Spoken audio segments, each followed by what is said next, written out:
जय हरी. एकादश स्कंध भाग 149. 11व्या अध्यायामध्ये नाथ महाराज आपल्याला मुक्त पुरुषांचे प्रकार सांगतायत. मुक्त पुरुषाला ओळखून काढणं अतिशय कठीण असतं. प्रारब्धवशात मुक्ताचं एखादं लक्षण कोणाच्या अंगी दिसलं तर जग लगेच त्याच्या पाया पडू लागतं आणि तो जर कच्चा असेल तर मानाला भुलून आपला मुक्तपणा मिरवू लागतो. ही स्वतःची फसवणूकच होय. ज्याची वासना पूर्णपणे भगवंताच्या चरणी लीन होऊन मन वृत्तीशून्य होतं, त्याचं मन चैतन्य स्वरूप बनतं, हीच मुक्त पुरुषाची खरी खूण आहे. परंतु बाहेरून पाहिलं तर एखादा मुक्त वेड्यासारखा पण वागू शकतो. दुसरा मुका बनतो तर तिसरा कोणी पिशाच्यवत वर्तन करतो, जड भरतासारखा, की तो काहीच बोलत नाही, जे जसं आहे तसं चालू ठेवून देतो. मुक्ताचं बाहेरचं वागणं स्वधर्मानुसार भिन्न आढळलं तरी आतील प्रतीती जोपर्यंत शुद्ध असते तोपर्यंत मुक्तपणात काही उणेपण येत नाही. स्वतःचं चित्त ब्रह्मरूप झाल्यामुळं संपूर्ण दृश्य मुक्ताला आत्मस्वरूपानं दिसू लागतं. आपल्या उजव्या आणि डाव्या अंगात जसा आपला समभाव असतो, कारण दोन्ही अंग कुणाची आहे? आपलीच अंग असतात. त्याचप्रमाणे जगात दिसणाऱ्या सर्व वस्तू आत्मतत्वाचं व्यक्त स्वरूप असल्यानं मुक्ताला त्यांच्यामध्ये भेद दिसत नाही. आता संतांच्या बाबतीत बघितलं तर पोळी कुत्रा घेऊन गेला तर नामदेव महाराज तुपाची वाटी घेऊन त्याच्या मागे गेले. अरे अरे अरे, कोरडी पोळी नको खाऊ, तुझं पोट दुखेल. म्हणजे तो कुत्रा म्हणजे त्यांना आपल्यापेक्षा वेगळा असं वाटलंच नाही. आणि म्हणूनच त्या मुक्ताला भेद हा दिसत नाही. निजानंद जसा सहजपणे वावरतो त्याचप्रमाणे मुक्त पुरुषाचं वर्तन अत्यंत सहज असतं. साधकावस्थेतील संस्कारांना अनुसरून जसं त्याचं मन बनलं असेल तसा त्याचा स्वभाव अनुभवाला येतो. त्याचं कोणतंही कर्म अहेतुक असतं. मनाचं मनपण मोडून त्याला वृत्तीशून्य अवस्था प्राप्त झालेली असते.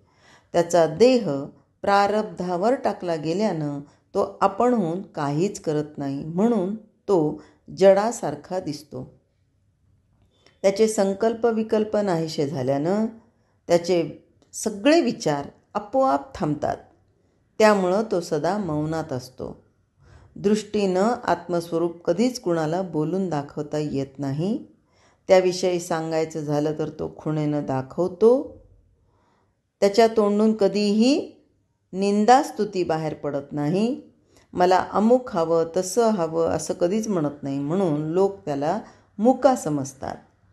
साधकावस्थेमध्ये दृश्याचं निरसन करण्याची खटपट चालू असता मोठ्या पुण्याईनं सद्गुरूची खूण मिळते.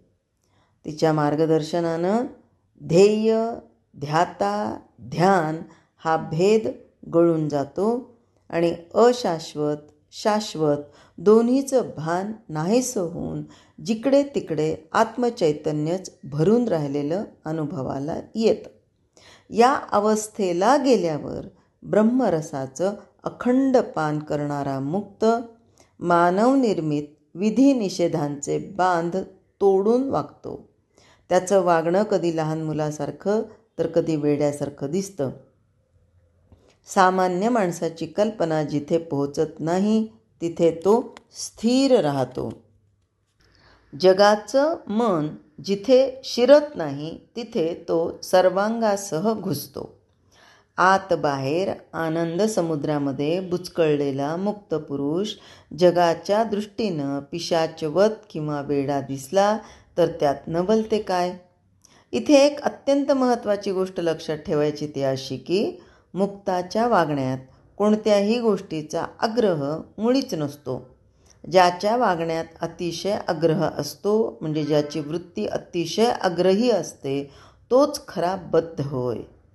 आत्तापर्यंत मुक्ताची जी लक्षणं सांगितली ती मुक्ताच्या अंगी सहज असतात, परंतु साधकाला मात्र ती दृढनिष्ठेनं साध्य करून घ्यावी लागतात.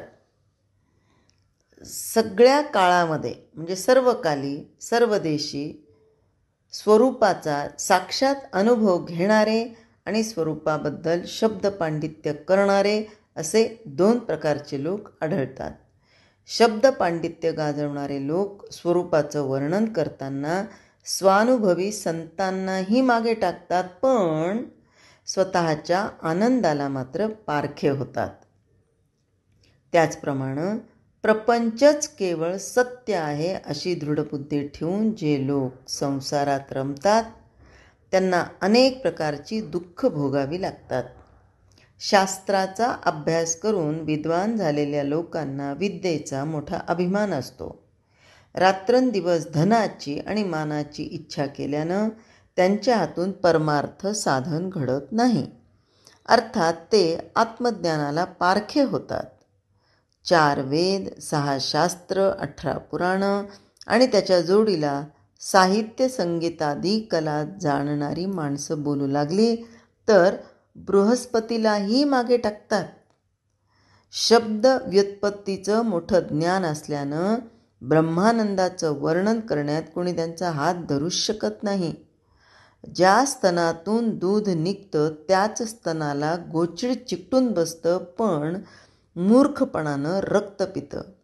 गाईच्या आचळाला असतं बघा, त्याचप्रमाणे तळहातावरील आवळ्याप्रमाणे स्पष्टपणे ब्रह्मज्ञान सांगणारा विद्वान स्वतः मात्र अज्ञानानं दृश्यालाच झुंबतो.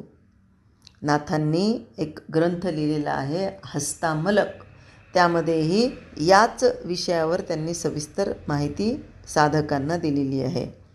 एकीकडे अद्वैत मताची स्थापना करायची आणि दुसरीकडे ते ज्ञान विकण्यासाठी देशांतराला जायचं, याला काय म्हणावं?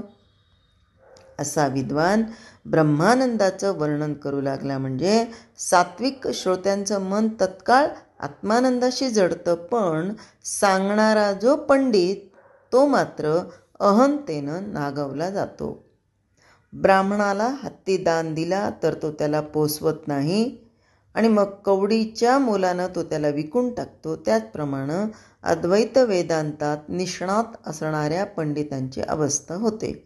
जे ज्ञान आपण लोकांना सांगतो तसं साधन केलं नाही तर ते ज्ञान केवळ पोट भरतं, पण खरा मोबदला देत नाही. ही झाली विद्वानांची तऱ्हा. जी सामान्य माणसं भगवंताला विसरून प्रपंचात बुडी मारतात त्यांनाही दुःखच भोगावं लागतं. संसार थाटावा म्हणून माणूस लग्न करतो, परंतु स्त्री शहाणी सात्विक मिळाली तरच त्याला घरात सुख लागतं, नाहीतर जन्मभर घरात कचकच कचकच मागे लागते. मुलं बाळं झाली तर सगळीच चांगली निपजतात असं दिसत नाही. एखादा मुलगा सात्विक चांगला तर एखादा अगदी दुष्ट निघतो. काही मुलं तर इतकी मूर्ख निघतात की त्यांच्यापासून आईबापांना रात्रंदिवस दुःखच प्राप्त होतं. पैशाच्या बाबतीत असाच अनुभव येतो. पुष्कळ द्रव्य मिळवण्यासाठी नाना प्रकारच्या युक्त्या प्रयुक्त्या आणि घातपात करावे लागतात. इतकंही करून द्रव्य मिळवलंच तर ते सांभाळून ठेवण्यास कष्ट पडतात. पुढे चोरांनी किंवा परचक्रानं ते लुटलं गेलं तरी पुन्हा दुःखच होतं. बरं, द्रव्य सुरक्षित राहिलं तरी मुलं नातेवाईक त्याचा अपहार करण्यास मागे पुढे पाहत नाहीत.